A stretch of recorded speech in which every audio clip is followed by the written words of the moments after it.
It's your boy Bass, and y'all tuned in to another episode of Ian's podcast.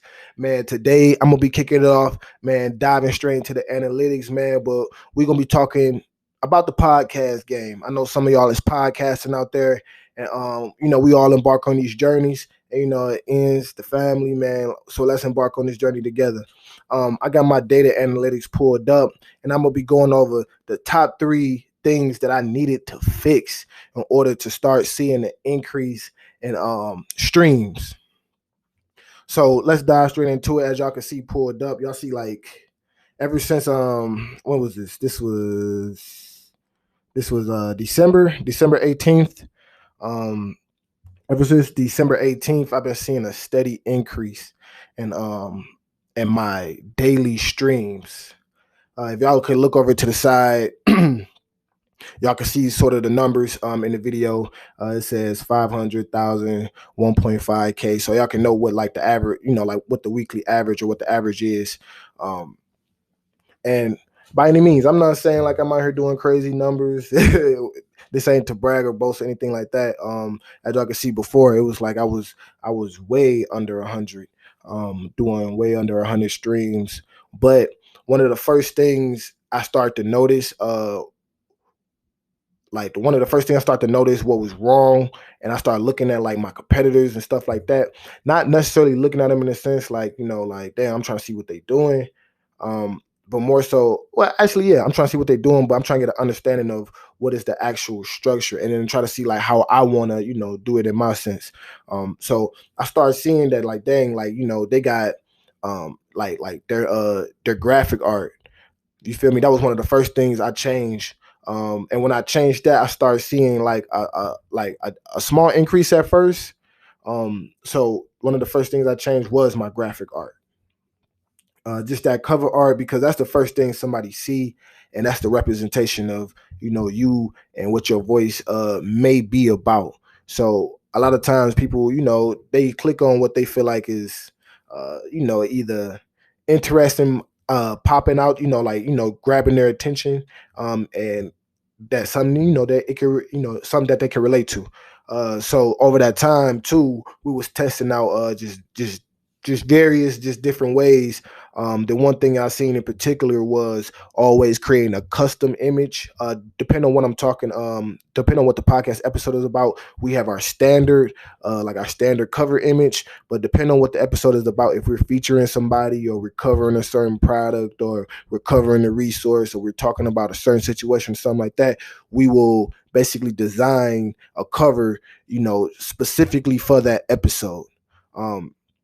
So it can reach, it translate a lot better. The message could translate a lot better, because say like if we just had like one just like we have like one just like generic, like our standard just like cover art for our podcast episodes.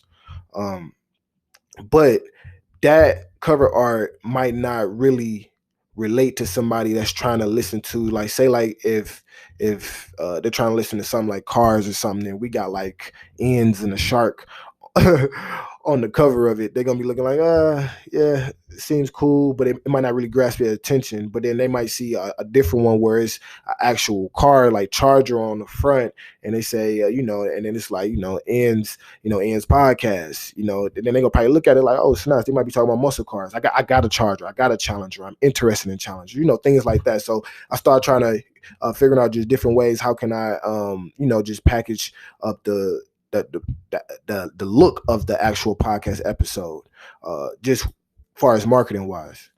Then the next thing, the next thing I started improving, for real, I had to start improving was, man, podcast episode detail, and started paying more attention to how I was titling my podcast episodes. Because one thing for sure, when I was looking at different individuals, like I'm looking like they titles, they titles ain't really all the way catchy and nothing like that. But the big difference between them and me, like, always understand what your circumstances. That's why I say I wasn't like, for them, they already had big audiences.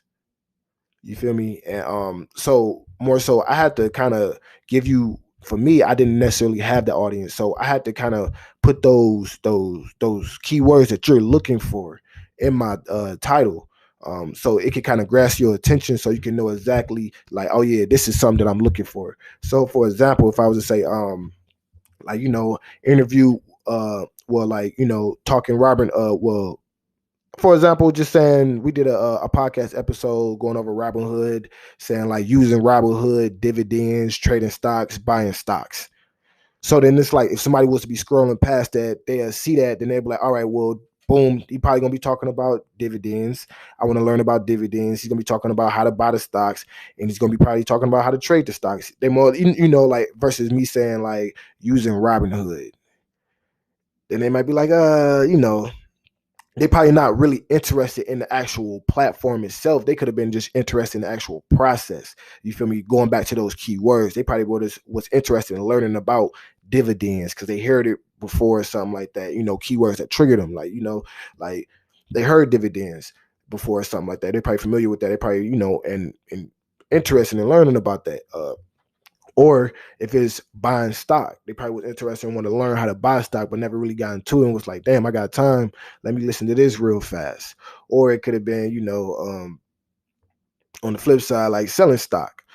Just going into like, dang, like I wonder how do people be selling stock, and that might grasp their attention versus me just using just Robinhood, like, just this is how you use Robinhood. But I start putting different keywords and just different words in there to try to give the listener and whoever's searching a better idea of what my message and what the values that are in my message is about. Um, and you see this when like and other forms when people write articles and stuff like that to try to grasp your attention, or social media stuff like that was is really that attention grabber. I'm trying to get your attention, so I have to focus on that. So that's going even into the detail when people read the podcast episode, because then they might still be on the fence. They might click on it, but like, let me see what this episode is actually really about. If you ain't really got no good description about what you're talking about, they're gonna be like, they might move along or they might click. But it's like we want to reinforce that. So start taking a little bit more time to actually focus on, podcast description, like giving that actual podcast description. At first we weren't really giving one. We were just saying like, we're the voice of the culture, or this is the latest podcast episode, and put like the episode title again or something like that, and probably like a link to something else. But it was like giving like any, and at that I started realizing it didn't even have to be that long. It just giving like a brief summary. It could be a couple minutes or something. I mean, I said a couple minutes, a couple sentences.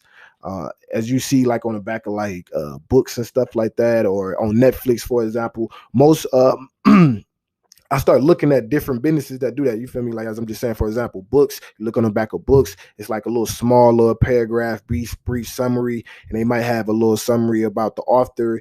You look on Netflix when you go search for a different video, something like that. They got like a small little video description. Some of them are bigger than more, and some of them even come with a trailer, but some of them just got, but all of them got that brief description. So you can get like, you can kind of, get a idea of what the concept or what this movie could possibly be about. You would do the same thing if you were looking at product. You feel me, man? So just going more deeper into it, man. We start talking just description, just being more mindful of how you want to give a detailed summary about your podcast, and understanding that is really needed. The third and most foremost, man, is really having an actual distribution marketing strategy. And I put both those words together for a reason. So when I first was starting out, man, I wasn't utilizing all the various podcasting platforms. I wasn't even really marketing the podcast. I mean, like sharing it on, social media and things of that nature. So that is one big flaw right there. Like, don't nobody know about you. Who gonna really come see about you? If you don't if you don't present yourself to nobody, excuse me, you don't really give them really the opportunity. You just really hoping for an opportunity instead of kind of putting forth the effort to place yourself in front of these just different various people. So just thinking in the sense of distribution, I started looking at it of just pieces of pie. Like if I can create a small audience on Apple, if I can create a small audience on Spotify, if I can create a small audience on iHeartRadio, if I can create a small audience on Pandora, if I can create a small audience on Deezer, if I can create a small audience on Stitcher, I could keep going on and on. But we on numerous, like basically every major platform. But around that time, that's when I had to start really doing the legwork of that. Really start thinking about it in a sense like, man, I'm trying to be on, man, I'm trying to be like McDonald's or Starbucks. I want to be on every corner. Like that way we could catch all the foot traffic. And then it starts to, it starts to add up. Especially when you start monetizing your podcast, you will really start to understand what I'm talking about. So not only do we have our own website, but I know when I was starting out, I was using platforms like SoundCloud, for example. But at the same time, I wasn't really like focusing on sharing it and like really like distributing my podcast episodes. And really trying to focus on like putting them in front of people that will find value in the content that I'm producing. I just kind of just put it out there and just hope that somebody was going to stumble across of it and hey, it was going to catch fire. I was going to wake up one day and I was going to, have 1,000 streams or something like that. But that's really not how it works. And just because you share it or something like that, that's really not like just because you just posted like, hey, check out. That's one way to start. You feel me? Hey, congrats to you. That's a one way to start. But I'm like talking about really like distributing your podcast, putting it in front of, those different audiences. So when I say that, it was like, man, if I put my podcast on like something like Spotify, when I know that most people that got iPhones or Apple products, they're going to use Apple services. So which means Apple's music or Apple Podcasts. So I'm kind of already, if I don't go into that market, I'm kind of edging myself out a little bit. So I place myself in that market as well. Then I start looking at it from Android user. Like not everybody has Spotify. Like, you feel me? But one thing that I know that every Android phone comes with is Google Play Music. So I made sure I put my podcast on Google Play Music. And I was just breaking down the pie like that, like, and just start thinking in the terms of, meeting people where they're at, and that's one of the biggest things about ends, you feel me, making the most of our current circumstance. But we always say we are the voice of the culture, but you got to go to where the voices are, you feel me, to be able, to voice those culture, like to be the voice of the culture, you got to be in it, so you got to go to where it's at.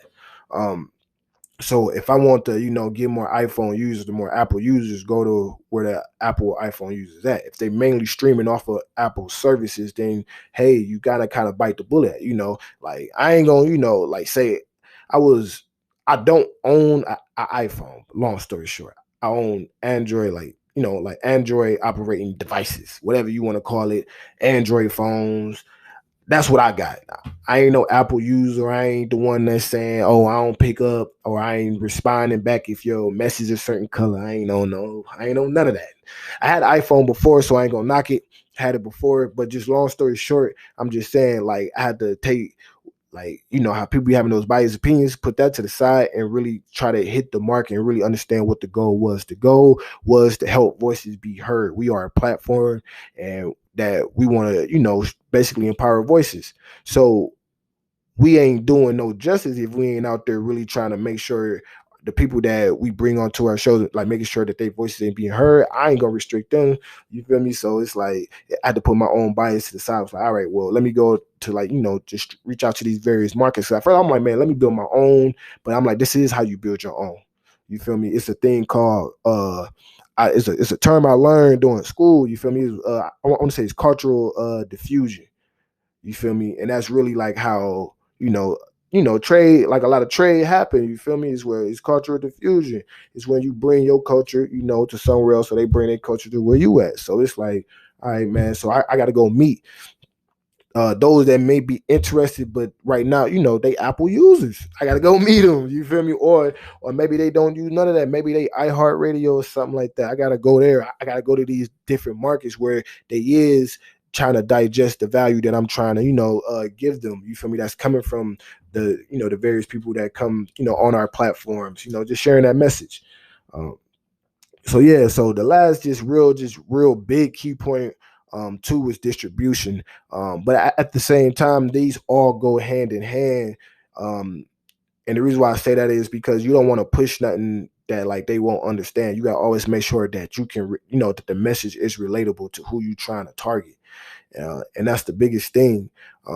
Especially just going back and just to what we were just saying, just being the voice of the culture. You want to make sure that you are properly representing those voices, that you are, spreading out into the world. And you want to make sure that whatever that's presenting them is properly is presenting them, on both ends. So that goes into the cover art, like just the description. I'm about to say product description, but it's more so the podcast description. You feel me? The cover art, if it's about somebody, you feel me, highlight them. You feel me in the cover art, or if it's about a certain organization or or something like that. Like that's what I was thinking in my mind. Not saying you have to do so. Everybody has their own process. Me personally, that's what I was thinking in my mind. Like, man, let me highlight them. So when somebody's scrolling past, they know exactly what they're getting. This is what our focus is on this person, this strategy, or this business, or this experience. Like you know exactly what you're getting. So it makes you feel more comfortable what you're clicking on. But I've been talking for a little minute, man. Like I always say, when I ain't have no guest on and it's just me, I don't want to talk for too long because I love to get y'all feedback, man. Like I say, this is a conversation, and we always about spreading voices, being the voice of the culture. So I want to hear what are some challenges that you overcame. You feel me with creating a podcast, and what are your interests, even in podcasting? Do you, or do you even just say what's up, man? If you ain't got nothing to ask, you just want to say what's up and you will appreciate what we do, man.